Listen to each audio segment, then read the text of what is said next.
Welcome to your new online business, and I'm going to be showing you how to set up and get selling on Facebook within 1 hour. It's very simple. First of all, you need to set up your online profile. You're an online networker now, and we need to make sure you've got a profile picture of yourself, a good clear picture of you.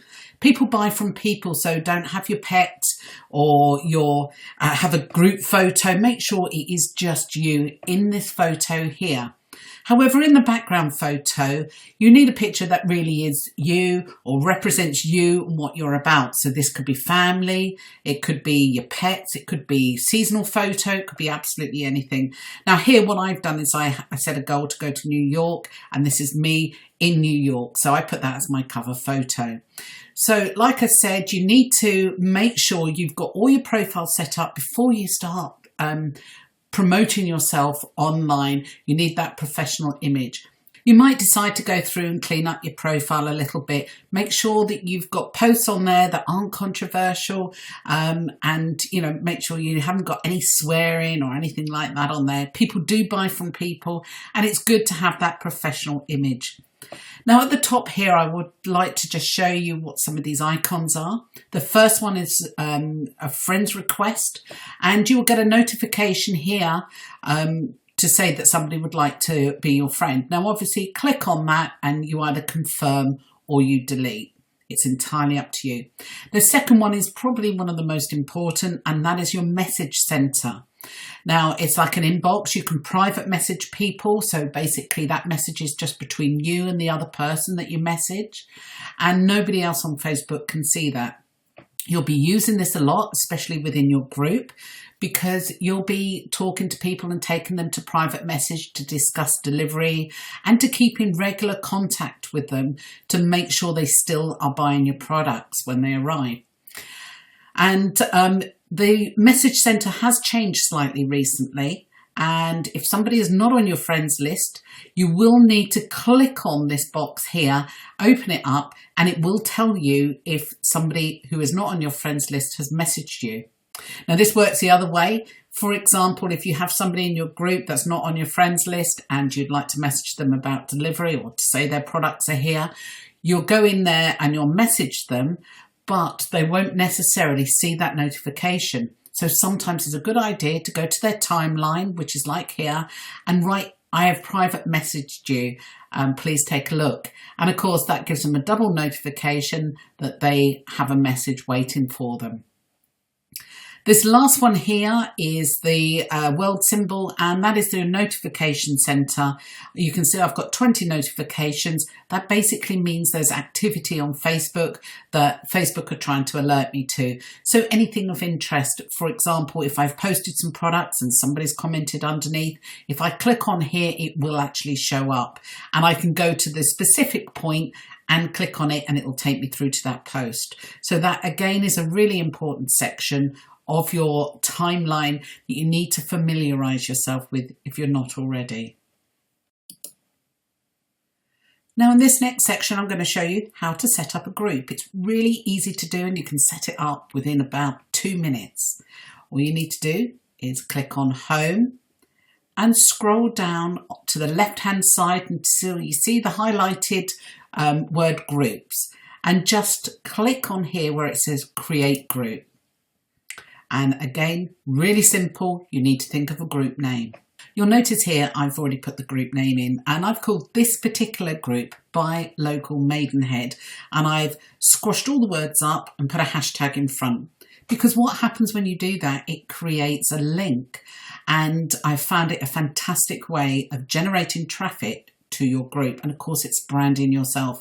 Now obviously you don't need to use the name of your local area. You may have a business name or a name that you want to use for your business that you could always put in there. Make sure nobody else has it, because obviously their group or business name will come up if anybody clicks the hashtag. So I've put Buy Local Maidenhead, capitalised the first part of each word, purely and simply because it makes it easier for people to read and understand. You have to add a member to the group to get it created. Now I'm going to add somebody in my team called Jill. I suggest that you add your sponsor And it's important to add your sponsor to the group so that just in case you incur any restriction, they're able to help you out, but also they're going to be on hand to guide you live while you're building your group as well. And it says favourites here. What this means is it adds it to the favourites in the left-hand side so it's easy to find. So I'm going to add this to favourites. And here it's your privacy settings. You don't need your group set up public. You need your group set up closed. And that means that people have to opt into your group. If you have it as secret, nobody's going to find you in the searches. And you simply click create.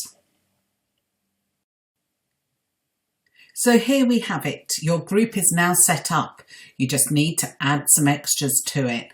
And first of all, I want you to concentrate on the cover photo. Very easily done. All you need to do is go to Google and type in colourful shopping bags. This is just an example. You can use absolutely anything. You can write bargains and then a list of pictures will come up. Let's just give you an example. So I'm writing bargains and let's have a look what comes up. You can see you can use any of these mega deal, sale. You can copy any of the photos, but obviously make sure that they are ones that you're allowed to use and they are free.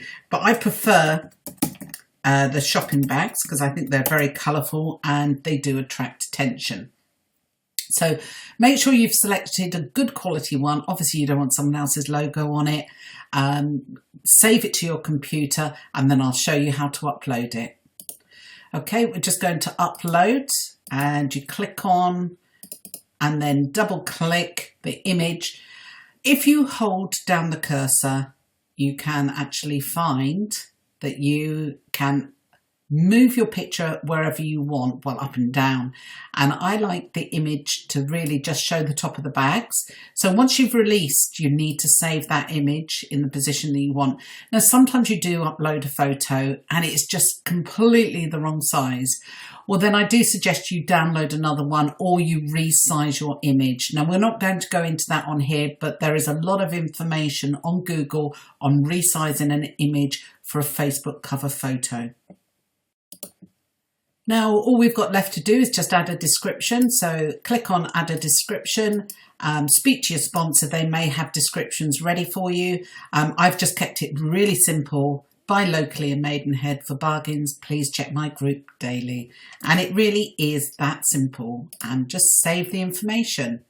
So that's it. You are nearly ready to go. First of all, I would like you to go back and check your settings, which is the 3 dots here on the top right-hand corner. Very important you do this, and I'm going to show you why. So here we go. We've got our settings here. I've got the group name at the top, and you'll see the group type. Now, I've gone for buy, sell and trade, and the reason why I recommend this is Facebook put it there for us to use if we are selling or trading within our group. If we don't follow their guidelines, the chances are they will put a restriction or a ban on us. And at the end of the day, there's no point in going under any other disguise. This is exactly what you're doing. They're not silly. They know that you're putting pound signs in. They know you're selling something anyway. So you might as well follow their guidelines and their rules.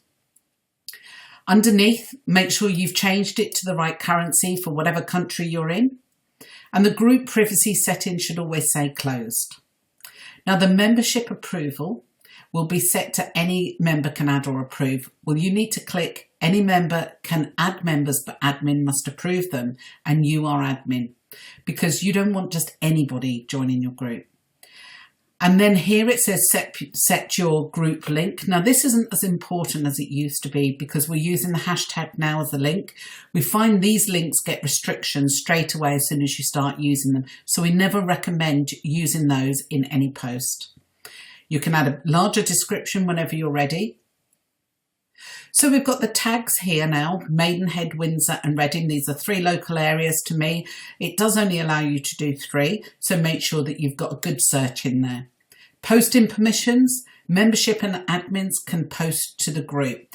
Now the reason why I've put members and admins can post is because I want members of my group to post, because if they are advertising or only in my group to advertise products, then I can easily remove them at any time. I have no problems with removing anybody from my group that is inactive or trying to post promotional products, because either they can go through to your customers when they see people interacting and take them into their group, or they're in the wrong group completely and can slow down the actual ranking of your group because they're inactive.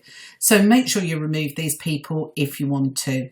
And only admins can post to the group. There's no need to do that. If you've got post approval, all group posts must be approved by admin.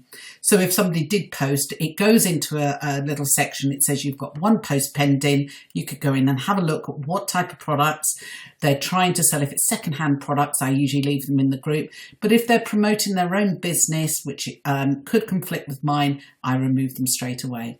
And then simply save all the settings.